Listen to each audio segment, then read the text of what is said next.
What is going on, everybody? Welcome back to the channel. After Sound here, bringing you Splinterlands content every single day. We also stream right here on this channel as well as on Twitch, so make sure you come by and say hello.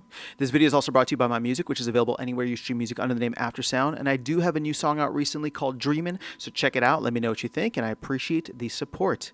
Okay, guys, let's talk about survival mode and specifically the battles there because we can now see them on Peak Monsters. So shout out to Peak Monsters for always providing us with cool dashboards, insights, and data. This is fascinating to me because it's both surprising and unsurprising simultaneously. And let me explain what I mean. Okay, so I was a little shocked by how low the amount of battles were just because the sentiment out there was kind of crazy. It seemed like people were just going absolutely wild with survival mode and playing it as much as possible, right? It's new, it was fresh, it was exciting. And so to see it as low as it is compared to Modern and Wild, Modern is like the light blue or dark blue we'll call it, and then purple is Wild. Yellow here is survival. And if we look at like the highest day of survival, it's like 6,600. And if you compare that to the same day, you know, Wild or Modern is 21,650, Wild is 23,000. So we're like sitting between, I don't know, 25 and 35% of the other two formats in terms of the overall amount of battles. So like I said, that was a little surprising to see how low it was, but at the same time, it kind of makes sense given the outsized returns that players were having in terms of the amount of SPS they were receiving, right? There's just less battles being played, which means it's an arbitrage opportunity, right? If you have the cards, if you're available to play and you can go in and win, right? That's why people were winning like 1,000 SPS per game. Now, we're not seeing that now. The only person that I've checked is Brave Tofu, so shout out to Brave Tofu because they're at the top of the leaderboard. And I think at the start of the season, they were winning like 70-something SPS. So it seems like it's starting to be a little bit more distributed or evenly distributed, right? The pool has filled up and people are coming in and playing more and more battles. And you can see that just, you know, let me remove the other lines here.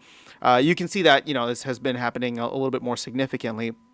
What's interesting, though, is you can see this absolute increase in the amount of battles on the last couple of days of the season, which, as I was talking about in the PSA video yesterday, makes sense, right? I think we're going to see this continue to happen over time. The end of the season is going to be pretty big, but what I'm also anticipating is that the beginning of the season should be pretty big, and we didn't necessarily see that this time around.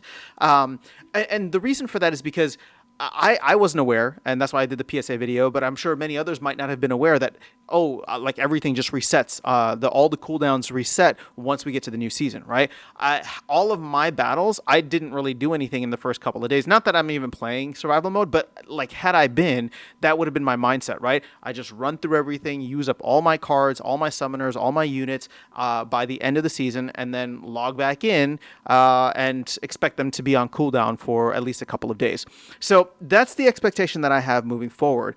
But here's the thing, you know, in comparison to where Modern and Wild are, I think it just goes to show how much is still happening in these other formats. And the other insight that I'll take away is maybe there's not that many cards out there. I mean, we're starting to see more of these cards get soaked up. And when you understand that the energy system of Modern and Wild is you know, the actual energy itself, right? 24 energy per day, which is hopefully getting maximized by all the accounts using it, versus the energy system of survival mode, which is the cards themselves, right? So you can see that there's obviously a massive difference there. And the thing is, the energy system of Modern and Wild is actually infinite, meaning that every time a new player comes in, every time a new account is created, 24 energy is added, right? So they can play that many more battles, whereas survival mode will always be limited by the amount of cards available. Now, that is technically infinite too, because we will be getting more and more cards as we go along, whether it's reward cards, whether it's new sets, mini sets, promo cards. So that will increase over time, but it is much more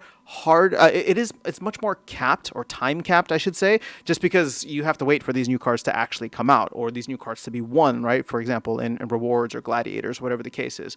Whereas like I don't know, 15,000 new players could sign up tomorrow, and you could see the amount of battles in Modern and Wild absolutely skyrocket. So again, not that we're still very early in this survival mode experiment and experience, but I just wanted to share the insights with you because we do have that available to us. Again, shout out to Peak Monsters for providing that. Where this moves going forward, I really don't know. My expectation is you are seeing the arbitrage opportunity by many of the players who are scooping up these cards on the market, and we've talked about that at length, right? Untamed cards, Chaos Legion cards, maybe even Rebellion cards to a certain extent. And so if they continue to do that, and that means we get more battles in survival mode, I don't know that we ever see it at the same level, right? It might not be fair to compare it to Modern and Wild, but that's really the only frame of reference that we have. And so once things normalize out and find like an equilibrium, we'll see where that settles. But as of now, I still think that there's an arbitrage opportunity. People are still winning 50, 70 SPS per game, and it's their cards are still super cheap. So again, not financial advice, not telling you to do anything. I'm not even playing survival mode right now. But I think it is interesting and fascinating to watch, and we'll see how it all shapes up. But that is all I have for you guys in this video. Let me know your thoughts in the comments below. Otherwise, I'll catch you all in the next one and see you around the game. Take care.